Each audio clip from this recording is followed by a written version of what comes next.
Fala, oitavo ano, tudo bem com vocês? Aqui é o professor Éder e hoje a gente inicia a nossa última aula da apostila 1. Falamos bastante já, né, em toda essa apostila da questão da população, do crescimento dessa população. Na última aula, a gente falou da população economicamente ativa, ou seja, relacionar a população com a economia de um país, e vimos que os trabalhadores, sejam eles formais, com carteira registrada, ou informais, né, que não tem carteira registrada, são, fazem parte da população economicamente ativa, né? Então, se fazem parte da população economicamente ativa, a gente sabe que no país a maioria das pessoas são da classe trabalhadora, né? Dentro do sistema capitalista, né? 99% das pessoas fazem parte desse grupo de trabalhadores que vão exercer a sua função, né, em troca de um salário. E muitas vezes esses direitos trabalhistas não são assegurados ou não são respeitados, né? E quem, de alguma forma, vai representar esses trabalhadores, né? Quem, de alguma forma, vai demonstrar interesse em defender os reais interesses dessa classe trabalhadora tão grande, mas muitas vezes desrespeitada, né? E é justamente nesse contexto que surgem os sindicatos, né? Por mais que existam várias críticas ao papel dos sindicatos, né? São realmente os sindicatos que vão assegurar, né, que os empregadores, sejam eles empregadores do setor privado, né, das empresas ou do setor público, governo, vão ser justamente os sindicatos fazendo pressão, fazendo o seu trabalho de proteção ao trabalhador, que vão assegurar esses direitos trabalhistas aí que as pessoas, né, os trabalhadores, principalmente os trabalhadores formais, têm. Ok? Então vamos fazer a leitura de um texto, um pequeno texto aí, do Você Sabia, que fala basicamente desse papel dos sindicatos aí na vida da sociedade. Então lá na página 29, tá lá, ó. Salários, sindicatos e greve. De modo geral, os salários pagos no Brasil são baixos e o impacto do salário mínimo é importante na renda do trabalhador. Na PEA ocupada, cerca de 27% ganham até o salário mínimo, né?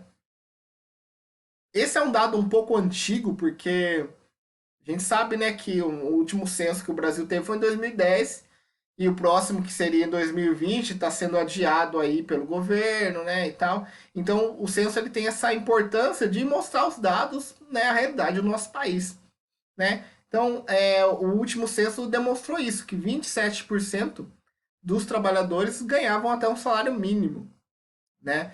Então, o salário mínimo no Brasil, que hoje é mil e poucos reais, se eu não me engano, 1.029, uma coisa, 1.045, ele é um valor que vai impactar bastante no setor que basicamente ganha próximo desse salário mínimo ou muitas vezes ganham só o salário mínimo.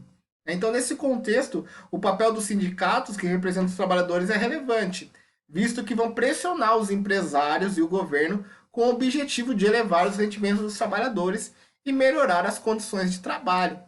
Né? No Brasil tem um órgão chamado DIEESE, que ele calcula o quanto um trabalhador precisa ganhar por mês para suprir todas as necessidades básicas que estão lá na Constituição nossa, que são moradia, alimentação, vestuário, transporte, educação, né, que são os direitos básicos. Tô nem falando de nenhum tipo de luxo aí. Então, hoje o Diese calcula que um trabalhador precisa ter uma renda de um pouco mais de 5 mil reais para suprir toda essa necessidade descrita lá na Constituição. Né? Só que a gente sabe que esse valor de salário, muitas vezes, ele não é dado para as pessoas, né? As pessoas, na maior parte seja do setor industrial, do setor de serviços, ganham menos que isso, né? E o salário mínimo no Brasil, então, ele está muito defasado. Ele é 5 vezes menos do que o necessário para uma pessoa se manter, né? Manter uma família com o mínimo de dignidade. Né? Então, o papel do sindicato é justamente pressionar que haja essa melhoria salarial, essa melhoria de condições de vida, né, para as pessoas, para os trabalhadores. Né, o Brasil hoje ele vai dispor de duas grandes centrais sindicais, né, que é a Força Sindical e a CUT, a Central Única dos Trabalhadores, essas entidades, elas reúnem numerosos sindicatos e várias categorias de trabalhadores, como bancários, metalúrgicos, petroleiros.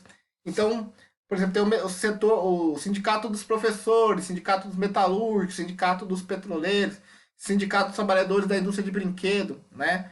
Todos esses sindicatos, né, vão fazer parte de duas grandes centrais sindicais, que no Brasil vai ser uma é a força sindical, a outra é a CUT, né? Que vão, de alguma forma, tentar organizar esses sindicatos para que se reivindiquem melhorias na condição de vida da classe trabalhadora. Um instrumento de pressão, né, que os trabalhadores exercem é justamente o instrumento de greve, que constitui um instrumento dos trabalhadores para melhorar seus salários, suas condições de trabalho e reivindicar direitos trabalhistas. Nos países desenvolvidos, onde os sindicatos são mais organizados, os trabalhadores mais conscientes, as greves acontecem com maior frequência. Né? Por exemplo, a gente pega na França, quando eles anunciam greve geral para tudo, né? Para o correio, para a indústria, para a educação, para metrô, para aeroportuário, para todo mundo. Então, tem alguns países que têm uma consciência de classe, né? Os trabalhadores têm uma consciência maior no que consiste a reivindicação de direitos. No Brasil já não ocorre tanto isso, né? Existem greves assim isoladas, mas muitas vezes não ganham adeptos de outras categorias, né? Numa forma de pressionar, ter uma pressão maior no governo, ou seja, ou nas empresas. Okay? Geralmente os sindicatos dos trabalhadores não aceitam redução salariais e perdas dos direitos já conquistados, né? Então isso é uma cláusula da nossa CLT, né? Da nossa carteira de trabalho. Não pode haver redução de salário, né? A não ser que seja um acordo coletivo, como ocorreu agora aí no período da pandemia, né? Alguns setores teve redução salarial, mas geralmente isso não é permitido, ok? Então esse é o papel dos sindicatos nesse contexto é, de grande massa de trabalhadores no Brasil, né? Claro que a gente sabe que as coisas nem sempre são como são na teoria, né? Existem sindicatos que atuam realmente defendendo os trabalhadores, existem outros que não defendem tanto os trabalhadores, né? Preferem ainda manter as suas regalias, né? Manter a estrutura como ela é. Mas existem pessoas, né, em diversos setores que vão ter uma importância maior na defesa da classe trabalhadora, ok? Então, a partir disso, pessoal, vocês vão explicar a importância dos sindicatos, né? Vou deixar uma questão só, página 36. Vocês respondem aí o que vocês acham. Se vocês acham que é importante para os trabalhadores, ou se vocês acham que não importa, que os trabalhadores conseguem é, defender os seus direitos sem o apoio do sindicato. Então, é uma resposta mais pessoal que vocês vão dar aí, ok? Então, com essa matéria, a gente finaliza a apostila 1 e na próxima semana a gente já inicia a apostila 2. Certo, oitavo ano, a gente fica por aqui então e até a próxima.